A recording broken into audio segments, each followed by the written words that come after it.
And we're live. My name is Jamie J. I'm the CEO and founder of Bottleneck Distant Assistance, where we help stop the bottleneck in your business. But we're going to be talking to Elise Keith today. So this is not all about us today. It's about Elise. And we're going to be talking about transforming your culture for company culture in your meetings and having a good time. You all know I'm a big fan of that. So let's go ahead and get started into this. We'll be right back to kick the show off in about 38 seconds.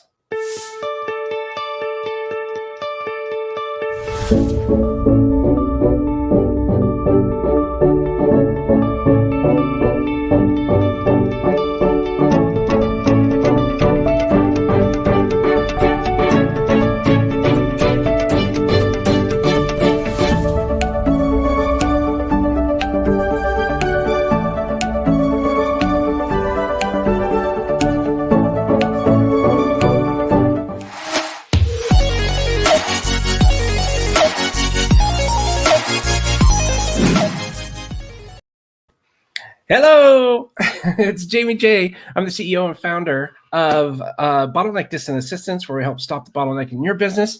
And today I am super excited to welcome Elise Keith. She's a CEO of Lucid Meetings, and we're going to be talking all about transforming your meeting culture.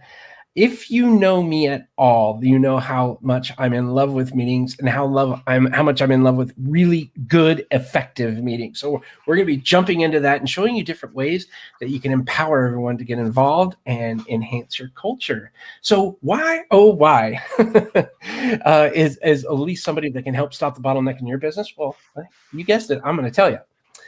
J Elise Keith is the founder and CEO of Lucid Meetings, the author of Where the Action Is, the Meetings That Make or Break Your Organization, and regular contributor for Inc. and other publications. Lucid Meetings helps thousands of teams worldwide run successful meetings every day. And in 2020, Lucid Meetings was recognized as one of the top 10 global influencer brands on the topic of remote work and virtual meetings.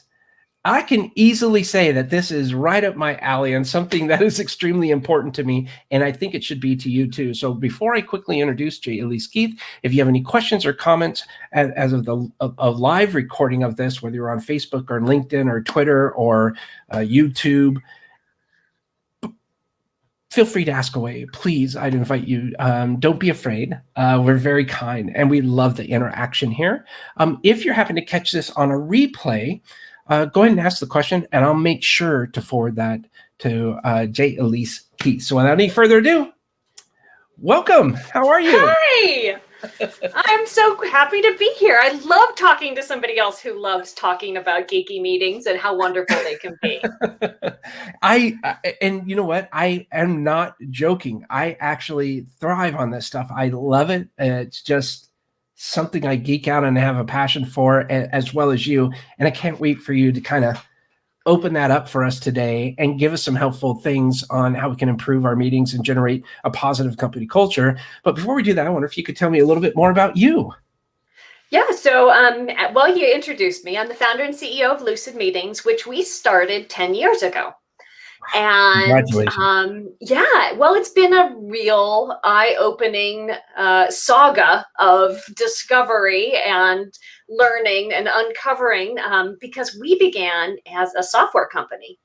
You know, we thought, okay, everybody's got a problem with meetings, and probably they just don't know what to do. So we'll create some software that helps them keep track of all the things they need to do and makes it easier, and that will solve it. And guess what? It didn't? Not really. The software aspect of things, software is a tool, right? So like every tool, you kind of need to know what to do with it.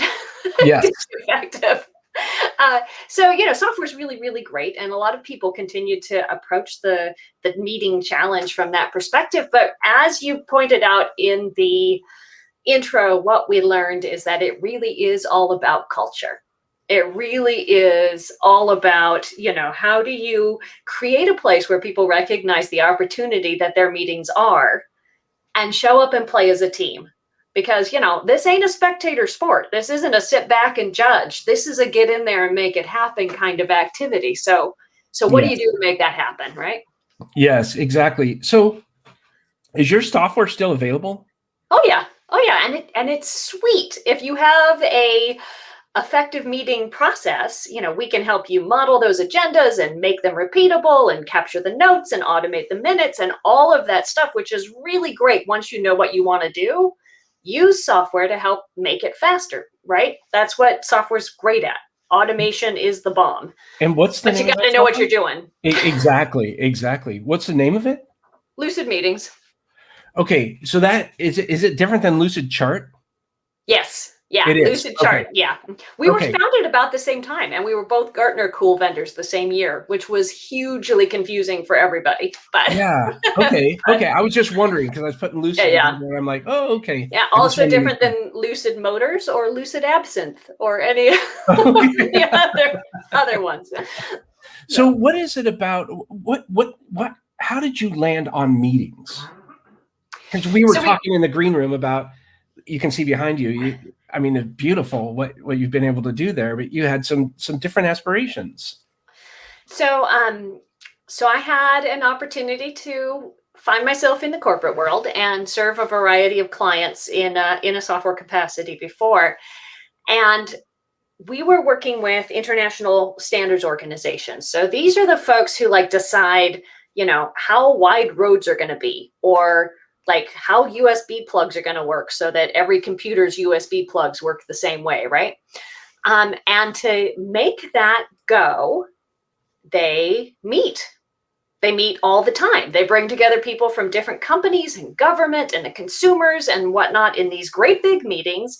And in these great big meetings with all these people who aren't actually trying to achieve the same thing, right? They're competitors. They have different goals in mind. Agendas. Yep. Yeah, absolutely. They don't necessarily have lots of emotional intelligence training or all of these, fabulous skills that we're trying to work out in our corporations anymore. And yet they come together, they work through the issues, they make decisions, and the standard gets set and it guides how the economy runs. Huh. So that's powerful, right? Yeah. All of this different stuff coming together and you get it done. I'm like, well, how are they doing this? And well, what I discovered is they have these very structured, very clear way of running their meetings. How do we surface the issues? What order do we do it in? Who talks? How do we make that decision? You make it super, super clear. And when the rules of the game are clear, everybody can play, right? So that we're like, okay, but standards committee meetings are a little bit deadly dull. We don't actually want that to be how we play every day. So Betsy Clayton said, "I'm watching now. Wonder where that standards experience came from." So Betsy, I actually know Betsy, and Betsy knows exactly where that experience came from. Hey, Betsy. It's an old colleague. We used to work together serving folks like the international standards organizations. Oh, wow. Yeah, but when you have that kind of structure, right, you can get the result, right? And I went back to my corporate world. And in companies that some of us all know, we're on the same team. We're trying to get the same job done. And we'll spend 3 weeks trying to figure out what color the logo is, right? Oh, wow. So that was the difference between a team that knew how to meet well and a team that didn't. And when we noticed that, we're like, oh my gosh, that's where the action is, right? It's in Hamilton. I want to be in the room, right? That's where the power is. So how do you get more of the people involved in a way that's more productive, more life-affirming, and more aligned? And more aligned all the time across the board. So worthwhile mission. I love that because for instance, this morning we had a meeting and we have fun. We laugh, we share, we have a lot of fun, but they're also very productive. But then we had another meeting in our meeting. So I wanted everybody to talk to this one person from our leadership team. And it went on for about 20 minutes. And that's fine, but I'm looking around at all the people who some are participating, not all. That's a lot of money tied up in one meeting. Mm-hmm. And you can imagine you said 3 weeks to do that. Look, what's the salary breakdown to those people that's in that meeting that could be doing something more productive or whatever? Because I think a lot of people, they don't realize that cost per minute, cost per hour, whatever it is extremely high if you're not being very productive. It's an amazing thing. One thing that we share when we work with clients is, be clear on who has budget authority for that kind of spend, right? Because if you've got people on your team who you don't allow to buy paper clips on the company credit card, but you do allow them to schedule 20 execs into a 1-hour meeting, something's wrong. Something's wrong, right? So right. The spend, especially as you get slightly larger and larger and larger, it grows so quickly. So absolutely, it truly is a budget authority kind of perspective. That said, that tends not to be the biggest problem people have with wasteful meetings. It's not usually the time and salary cost. It's usually the fact that they don't actually walk out with anything of value in the first place, right? Yes. So you can invest in getting results, but you have to get some results. Right. I can see how that can be. So I would like to know, I'm a big fan of meeting agendas. And there's 3 specific areas on our meeting agendas we really like to focus on. I'd love to hear what your thoughts are. We like wins, personal wins. Every week a different team member leads the meeting, which I think is a lot of fun. It's very empowering. Love that.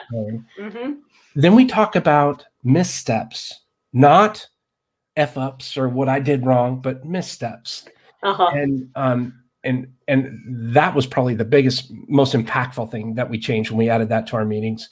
And then the third thing is call to action for the following week. So that's kind of what we outline our agendas in, and we keep them right on time. We don't want to try and go over or under anything like that. That's what we do. And I'm wondering if you might be able to chime in on maybe what does a good meeting agenda consist of to make sure that meetings are productive and you maintain a positive culture.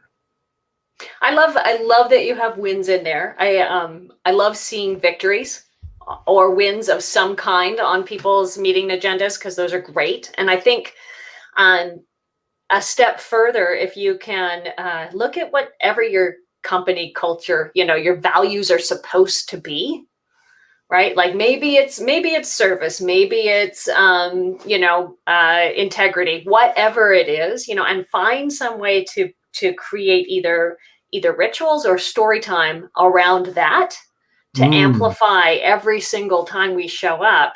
We say we're about this, and you can see it, because that's what we do every week, right? So that part of it, I love the idea of looking at missteps. One of the practices that I find especially powerful in teams is when they look at missteps really as learning or change opportunities, right? So they take not only like, hey, this thing happened and it wasn't awesome, but also, and here's what we can do differently going forward to prevent that, right? And sometimes, a misstep isn't actually something you've done. It's something that's changed in the environment around you that you have no control over. Yeah. Right. So that becomes an opportunity to say, of the things that have come up this week that are blocking our ability to achieve our amazing goals, what are the top 3? Because you don't have time to talk about everything. What are the top 3? And let's work through them one at a time until we have a better process, until we have a better plan. Got you. And then the final thing that I love on repeating regular meetings like that, you're talking basically about a weekly team or a cadence meeting of some kind. Yes. Is that, at the end you come out with like, okay, here's what we've agreed to do, right? Here's our next steps. Check them. You come back the next time, look at the list of things that you agreed to do before and see that they're done. I mean, it's so simple. But if you haven't written it down, it doesn't exist, right? It's gone. So that's why it's so important for accountability, right? Like from week to week, you can see, okay, these are my calls to action. And yeah, occasionally we'll go out to that bigger objective. And I don't know about you, but for us internally, we don't like the term goals. We use objectives because it aligns with our mission, and we handle daily objectives to focus on our vision. And we feel that if we set a goal, well, once we obtain it, then what? Right. And so we try to stay away from that a little bit, but it goes right in line with our mission, because when we have that meeting, you have those accountability calls to action. And then that next week, did you do that? So it's neat to see when they go back on the next week and you see that new updated agenda, it'll say this done, this working, this done, Yeah. It's really nice. Well, it's nice. I mean, when we use the word accountability, and I see people talk about accountability quite often when they're frustrated with their team, right? We need more accountability. And what you really need is you need trust, right? You need to be able to look at the people in the room and know they've got their back. And if they've made you a promise, which is what those are, right? That I've promised, I've got this, I got it. It'll be done by Friday, right? Then you want to know that you can trust them to keep their promises. And this practice of just writing it down and then checking it off shows that. That's like, you want to build trust, do what you said you were going to do on a consistent basis. It's simple. That is nice. It is kind of weird to say accountability because it's almost like you're checking up on somebody, but I don't feel that we are like that. But when you say that, it's kind of like, it's kind of an undermining term, so to speak. But the like, hey, we keep our promises. Let's prove it. I love that. Yeah. I want to circle. I'd love to hear why you think missteps are so key, or challenges. I like to refer to them as sometimes. Not problems or, F-ups or anything like that. But one of the things that I found is when someone was able to say, you know what, I said I was going to do this, I didn't do it. Or I tried to do this, it didn't work. Those are missteps that they did. And what I found was, man, that could be pretty scary for them. As the owner, I'm in the meeting, their peers are in the meeting. So it could be challenging. But you know what I noticed? No eyes rolled. Nobody got upset. As a matter of fact, what I didn't expect to have happen was while we're in these Zoom meetings, you can private DM people. People are like, how can I help? And they would even speak up. Oh, you know what? I can help you with that. Let me go ahead and take that off your plate and I'll do. And I was like, whoa, that was amazing. Right. I never expected that to happen. And what I found out later, they actually felt more empowered. They felt like their voice meant something. And that was a huge blessing in and of itself. That completely changed the dynamic of our team when we implemented that. And I just thought it was fantastic. And that's why I was so curious to know what you think of missteps or bringing that up in kind of these meetings. And is it something you should bring up because of the time that you're using to discuss these? Or I don't know. Yeah, absolutely. And I love the way that you've made it an intentional step. There are other teams that weave it into just every part of their conversation, but you're right. Most teams just ignore it, right? Because they've bought in somehow to like the hero myths of business. The brilliant leaders got all the plans and everything's working great, and we just inspire people and off we go, as opposed to the team-based version of creating great work together and talking about things that are hard and things that we tried that didn't work, or places that we saw something that was a problem, is what teams that have high, what they call psychological safety do, right?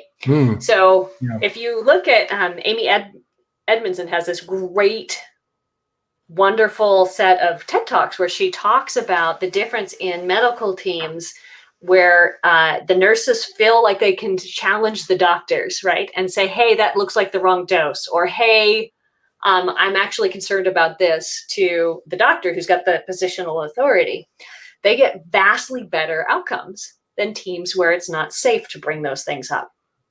So it's actually critical to success, especially as the universe gets more and more complex, or at least our ability to navigate it successfully in this economic, melee that we live in. Yeah.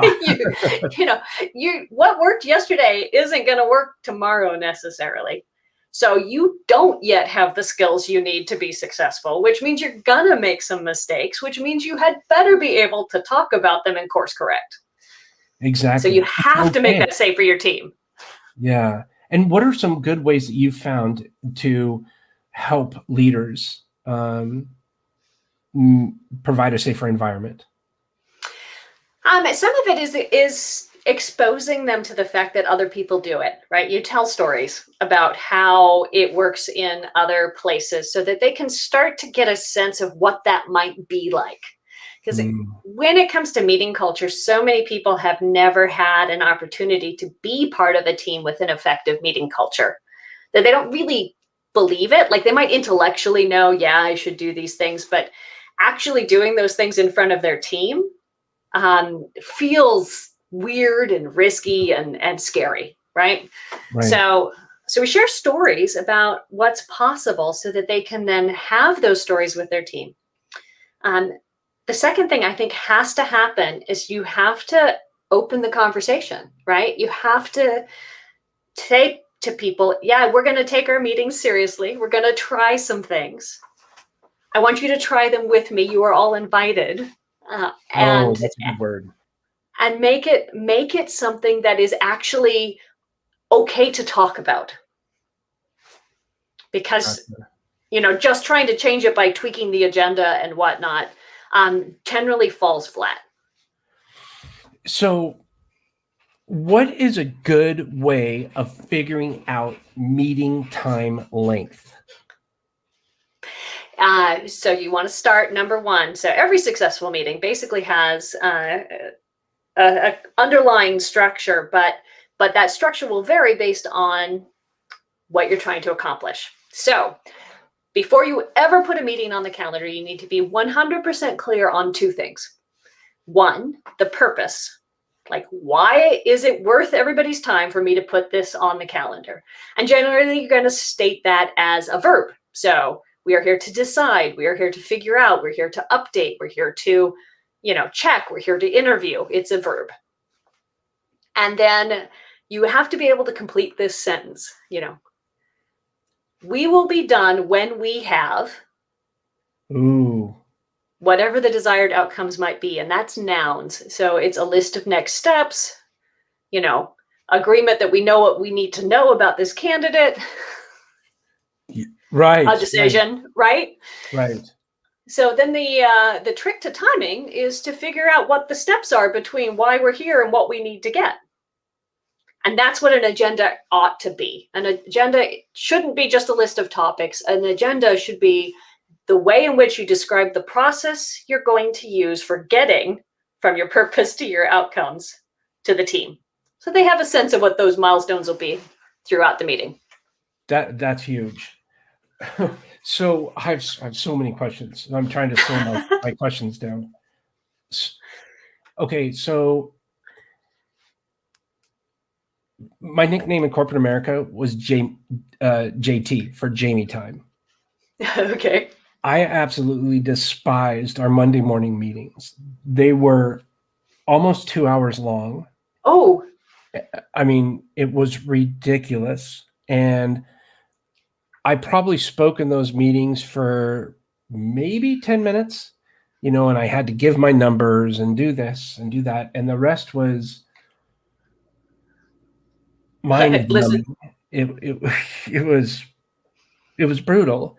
So I never wanted to be able to do that. I never wanted anybody that was sitting in on our meetings to feel like, oh my God, another meeting.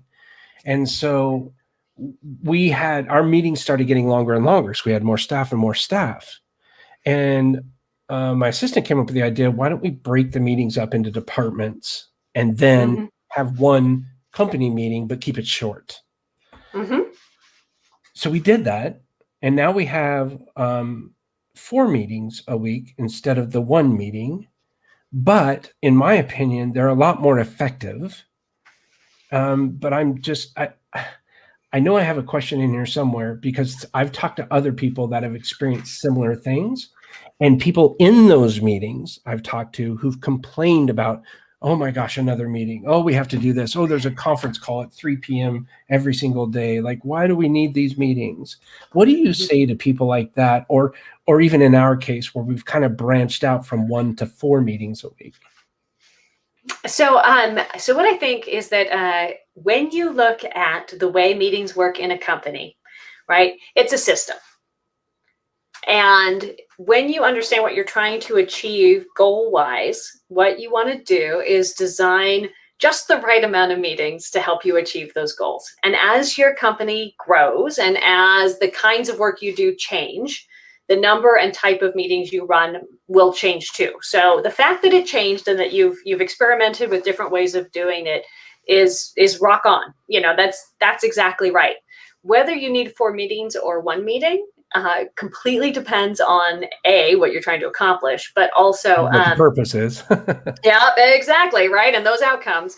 But also there are ways in which you can run meetings as they get larger to make them more efficient, right? So, and that's something that a lot of folks miss as they scale. So they take the practice or the habits that they had when they were a team of 5 or whatever it is, and now they're a team of 10, and now they're a team of 20, and now they're 400.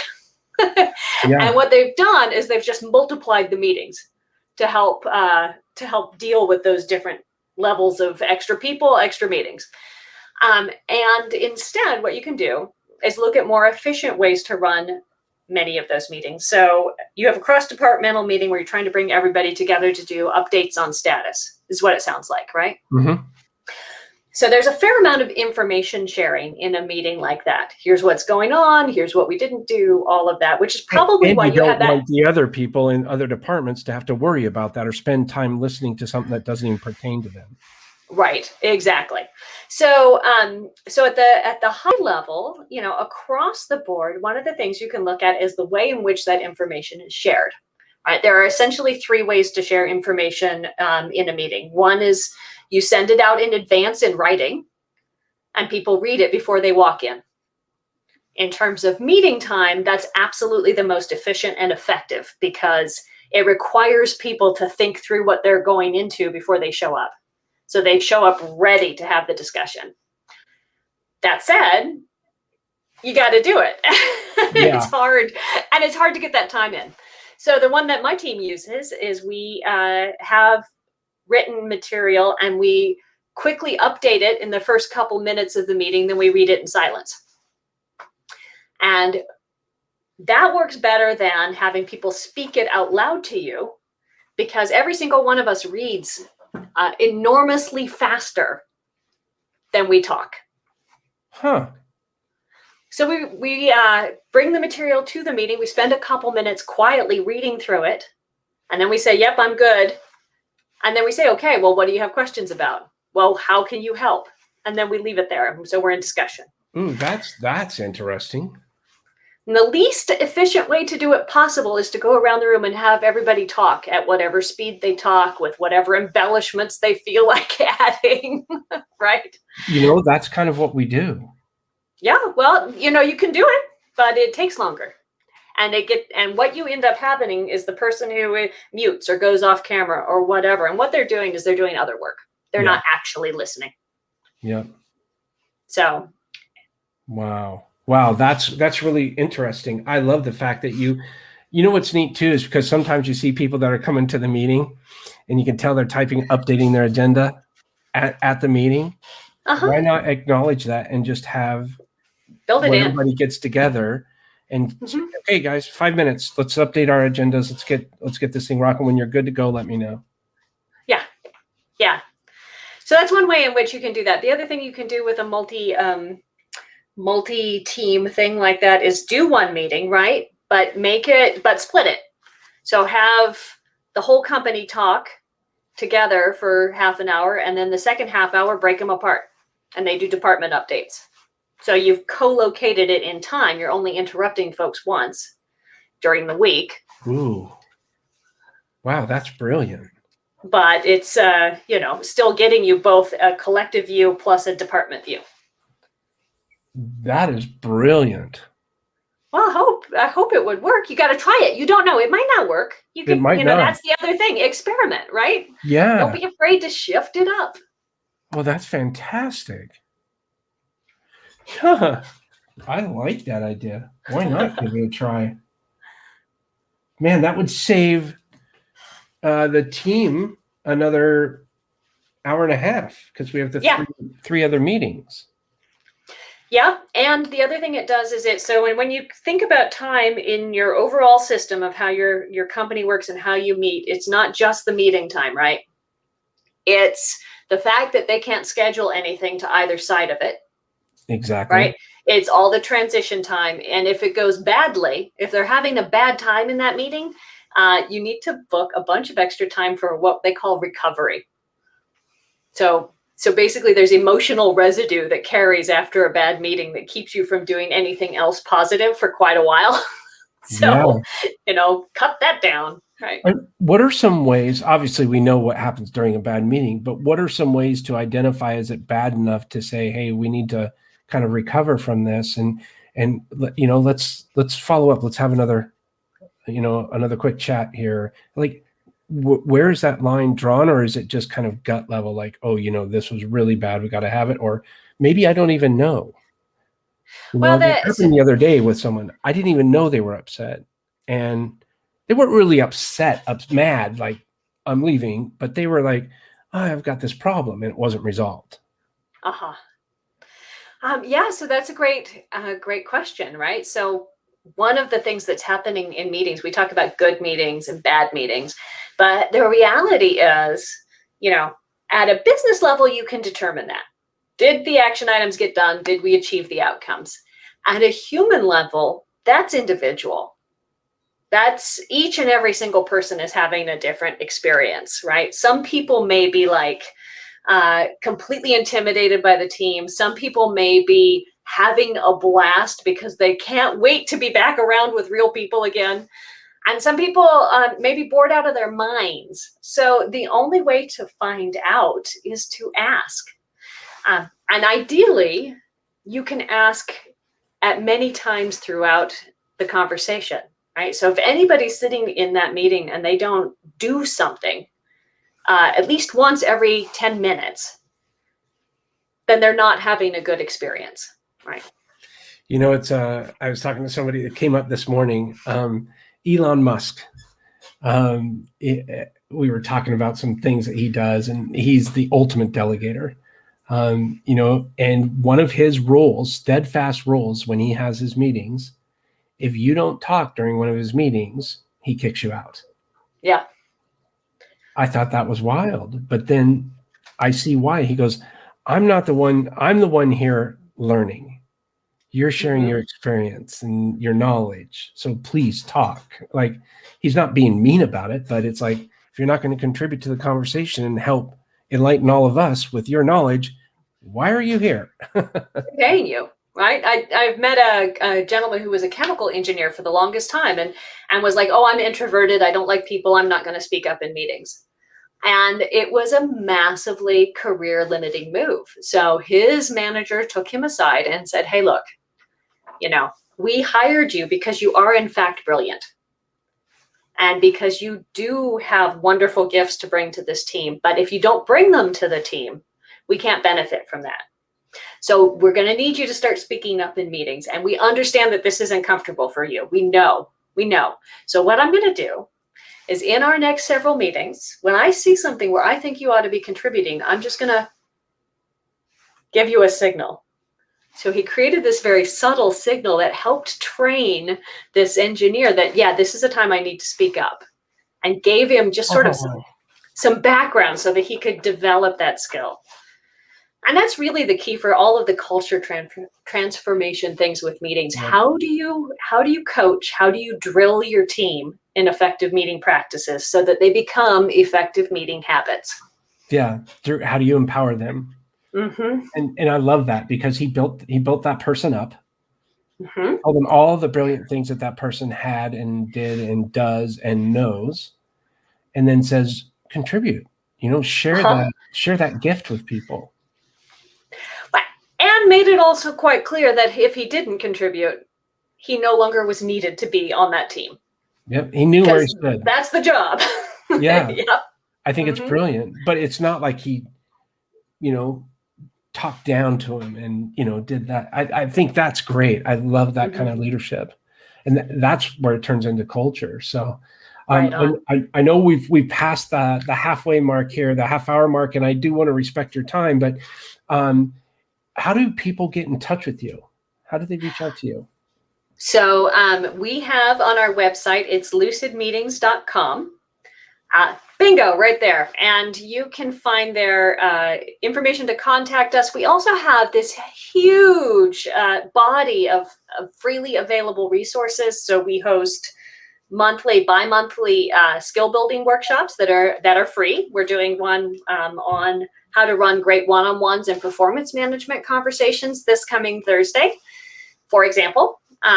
And we have online training and software and all kinds of things there. So go to lucidmeetings.com if there's anything that you are at all curious about regarding meeting performance and culture. Oh, that's fantastic. And so you also have your personal site? Yeah, so that's so I do a fair amount of speaking and keynote work. And if you're interested in working with me or looking at the book, you can find a little bit of that there. Oh, that's fantastic. You're also on LinkedIn? Who isn't? I know it's a tough place not to be. Right. And your book, Where the Action Is, the meetings that make or break your organization. Where can people find that again? That's available either through our website or through Amazon.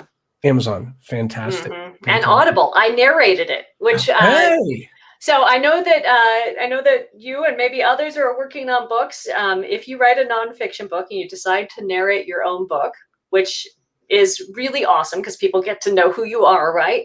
Be careful when you write dialogue into your book, because you will have that moment where you find out you have to do the voices. Oh my gosh.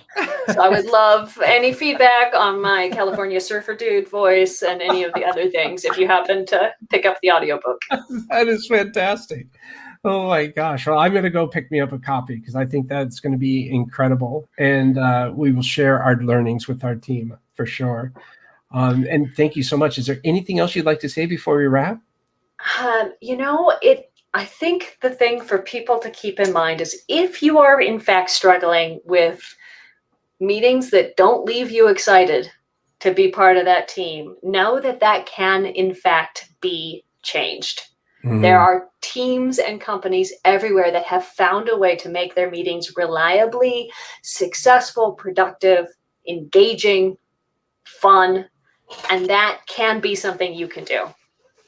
So don't give up. Do it. All you have to do is go to lucidmeetings.com to get all kinds of great ideas. There you go. Well, thank you so much, Elise, for spending the afternoon with us. And I really, really appreciate you sharing your insight into the wonderful world of improving or transforming the cultural element within our meetings. Thank you so much for having me. It has been great hearing your stories. Yes, thank you. Do you have just a second while I wrap up here? Okay, perfect. Then I want to say thank you again to Elise Keith. By all means, go over to lucidmeetings.com to learn a bunch more. Elise Keith is the CEO of Lucid Meetings. You can also go learn more about her speaking engagements and different opportunities to learn more about her, to where she can help you transform your meeting culture by going to jelisekeith.com. You can also find out more information on her book, and you can check her out on LinkedIn and her book, Where the Action Is, the Meetings That Make or Break Your Organization. So these are super critical, important elements of an aspiring or growing business. So by all means, go check out lucidmeetings.com or go visit jelisekeith.com to learn more about that. And thank you again for tuning in. And this is definitely a great way to help stop the bottleneck in your business. Coming soon, we're going to be talking with Ben Stroop. He's the president of Velocity Strategy Solutions. We're going to be talking about no one cares until you sell something. And that's coming up Tuesday, April 6th at 2 p.m. Central. You got to check out our brand new Live with Bottleneck. It's Bottleneck television at its finest with hundreds of different videos with people just like Elise Keith. and tips and strategies for ways that you can help stop the bottleneck in your business. So again, thank you so much for tuning in. Have a wonderful day. And don't forget, create your own ripple.